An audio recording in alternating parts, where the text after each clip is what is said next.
Di video sebelumnya kita sudah membuat tutorial bagaimana cara merubah kualitas dari leads. Nah, saat ini di video kali ini kita akan membuat bagaimana cara merubah status dari leads yang sudah dibuat. Nah, yang pertama, pada detail leads Anda dapat klik tombol ubah status leads yang ada di posisi bawah ini. Maka akan muncul pop-up dengan dua inputan. Yang pertama, inputan status, dan yang kedua, inputan catatan.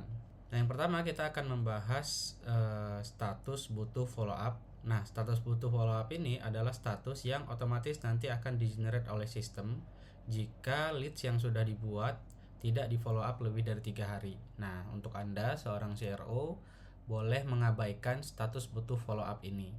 Jadi kita akan fokus ke status sudah follow up dulu. Nah, ketika Anda pilih status sudah follow up, maka akan muncul beberapa tambahan inputan baru, yaitu tanggal follow up berikutnya. Ini Anda dapat isi kapan Anda ingin diberikan notifikasi oleh sistem untuk melakukan follow up lagi pada leads ini gitu. Nah, kemudian di bagian catatan Anda dapat membuat ringkasan dari hasil follow up yang sudah Anda lakukan kepada calon customer.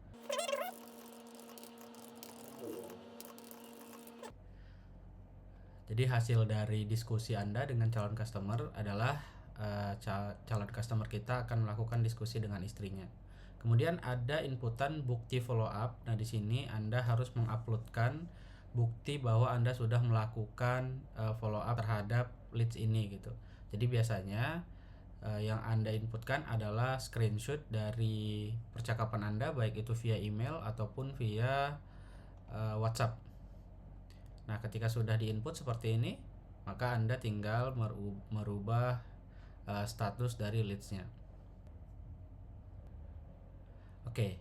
Nah, di sini kita dapat lihat status saat ini adalah sudah follow up dengan detail dari komen yang sudah kita isi, itu calon customer sedang berdiskusi dengan istri.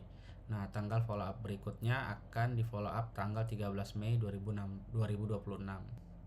Nah, ternyata setelah Anda melakukan follow up kembali, di sini calon customer sudah melakukan survei terhadap properti yang akan dia beli.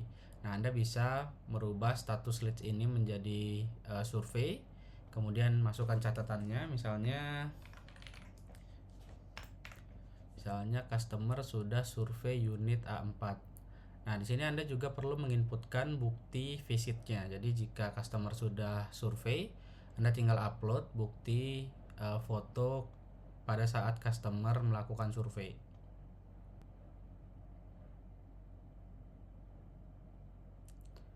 Oke, nah sekarang kondisi status dari leads kita adalah survei. Dengan detailnya, customer sudah survei unit A4. Nah, ternyata setelah konfirmasi kembali, calon customer kita itu belum mau beli sekarang gitu. Jadi target dia mau beli untuk nanti di bulan depan, karena kemungkinan karena mungkin di kondisi dia saat ini ada sedang masalah keuangan, jadi tidak bisa beli properti di bulan ini misalnya. Nah, Anda dapat merubah status lead jadi hold. Kemudian di sini itu ada inputan tanggal. Jadi Anda bisa bertanya kepada calon customernya, kira-kira di bulan berapa kita bisa lakukan komunikasi kembali gitu. Nah, jadi Anda tinggal inputkan jika customer Anda sudah memberitahu. Oke, nanti boleh ngobrol lagi di tanggal 1 Juni misalnya. Catatannya adalah seperti ini. Anda bisa ubah statusnya. Maka nanti leads yang saat ini itu akan berubah statusnya jadi hold dengan detail sedang ada masalah keuangan, ini di hold sampai tanggal 1 Juni 2026. Nah, selanjutnya ada juga status terminate, tidak prospek. Nah, ini jika leads ini ternyata tidak menghasilkan apa-apa, jadi kita hapus saja, kita ubah saja statusnya jadi tidak prospek dengan memberikan detail. Nah, ketika Anda ubah statusnya, maka nanti statusnya akan berubah jadi tidak prospek.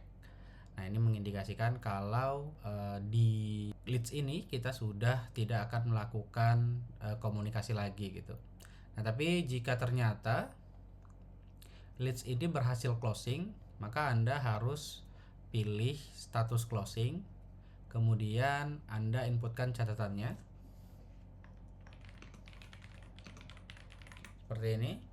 Nah, ketika Anda klik ubah status, maka nanti status dari leads-nya itu tidak akan langsung berubah karena Anda harus diminta untuk generate transaction dari leads-nya tadi. Jadi dia closing untuk unit yang mana gitu. Nah, jadi di sini ada beberapa form yang harus diinputkan oleh Anda ketika merubah status leads jadi closing. Jadi yang pertama ini tanggal transaksinya.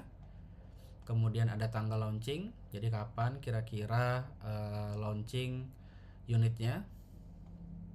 Kemudian di sini nama leadsnya, ya tentu itu nama Anda, ini bisa Anda abaikan. Kemudian di sini Anda dapat pilih 3 metode pembayaran yang akan dilakukan di transaksi ini. Jadi ada cash berkala, jadi cash plus cicilan, kemudian ada kombinasi yaitu DP cash dan KPR. Nah, jadi misalnya di sini Anda pilih yang cash karena customer kita ternyata tidak mau ini cicil. Nah, di sini jika ada referral Anda bisa menambahkan dari siapa. Ya, kalau tidak ada boleh dikosongkan. Kemudian pilih proyek yang mana yang akan dibeli oleh si customer kita.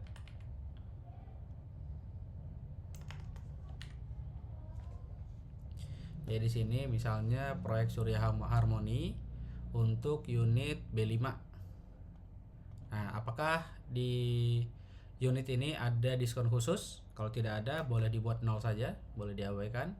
Kemudian biasanya jika customer sudah closing, dia akan mengirimkan bukti payment fee. Nah, di sini Anda harus uploadkan payment fee-nya.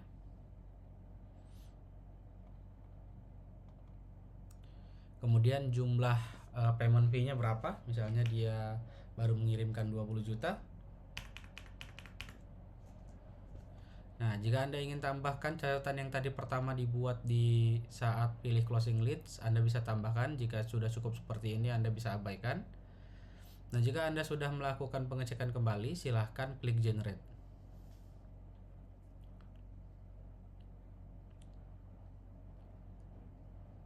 Oke, nah sekarang leads Anda sudah berhasil closing dengan data transaksi.